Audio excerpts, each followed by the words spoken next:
नमस्कार दोस्तों, हमारी आज की कहानी का नाम है संस्कार। पापा, मैं उस इंसान से शादी नहीं कर सकती जिससे आप ज़बरदस्ती मेरी शादी करना चाह रहे हैं। मैं अपने बचपन के दोस्त रमन से शादी करना चाहती हूँ। आपने बिना कुछ सोचे समझे ही रमन को अपनाने से मना कर दिया है। आपको कम से कम एक बार उससे बात तो करनी चाहिए। खैर, मैं जानती हूँ आप ऐसा कुछ नहीं करेंगे, इसलिए मैं आपका यह घर छोड़कर हमेशा के लिए रमन के साथ जा रही हूँ। रजनी ने अपने माँ पापा के लिए यह वॉइस मैसेज छोड़ा और घर से निकल आई। उसने स्टेशन के लिए टैक्सी ली। रास्ते भर उसकी आंखों के सामने अपने माँ बाबा के साथ बिताए बचपन से लेकर अब तक के सभी चित्र चल रहे थे। एक तरफ वो रमन के साथ सुखद भविष्य बिताने की कल्पना कर रही थी, तो दूसरी ओर उसे अपने माँ बाप से बिछड़ने का एहसास भी हो रहा था, क्योंकि वो इस बात से भली भांति परिचित थी। यदि वो घर छोड़कर अपने प्रेमी रमन के साथ चली जाएगी तो उसके संस्कारी माँ पापा उसे भविष्य में बेटी के रूप में तो कभी दोबारा स्वीकार ही नहीं करेंगे। ऐसा सोचते विचरते उसकी टैक्सी स्टेशन पर आकर रुक गई।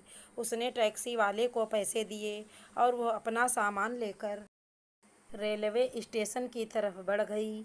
रास्ते में चलते चलते हर व्यक्ति में उसे अपने पापा का चेहरा और हर औरत में उसे अपनी माँ का मासूम चेहरा दिख रहा था। वो सोच रही थी, इस घटना से उसके निर्दोष माता पिता को न जाने लोगों की कितनी अनर्गल बातें और ताने सुनने पड़ेंगे। भविष्य में अवश्य ही घटने वाली ये सब बातें उसके मन मस्तिष्क में घर कर रही थी। एकाएक उसे अपने सामने रमन आता दिखाई दिया। वह दौड़कर उसके गले लग गई। उसकी आंखों से लगातार आंसू बहते जा रहे थे।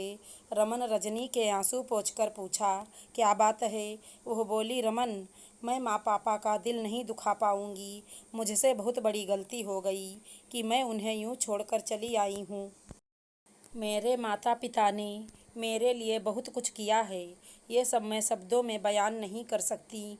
सॉरी रमन, मैं वापस लौट रही हूँ। अपने माता पिता के माथे पर कलंक लगाकर मैं तुम्हारे साथ घर नहीं बसा पाऊँगी, और मेरा ऐसे करने से मेरी छोटी बहन का भी घर नहीं बस पाएगा। रमन ने रजनी के आंसू पोंछे और कहा, रजनी, तुम बिल्कुल ठीक कह रही हो। मैं तो जानता ही था तुम्हारे संस्कार तुम्हें ऐसा करने ही नहीं देंगे, पर तुमने जो घर से भागने की रट लगा रखी थी ना, उससे निजात पाने के लिए मैंने यह ताना बाना बुना था। यह सुनकर रजनी ने चैन की सांस ली और रमन को अपनी बाहों में भर लिया। रमन ने रजनी को दिलासा देते हुए कहा, चलो आओ, इससे पहले कि माँ बाबा जग जाएं, मैं तुम्हें सकुशल वापस घर छोड़ आता हूँ। यह कहकर रमन ने रजनी को अपनी गाड़ी में बैठा लिया।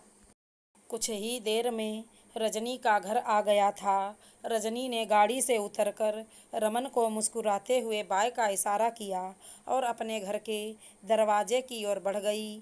आशा करती हूँ हमारी कहानी अच्छी लगी होगी। धन्यवाद दोस्तों।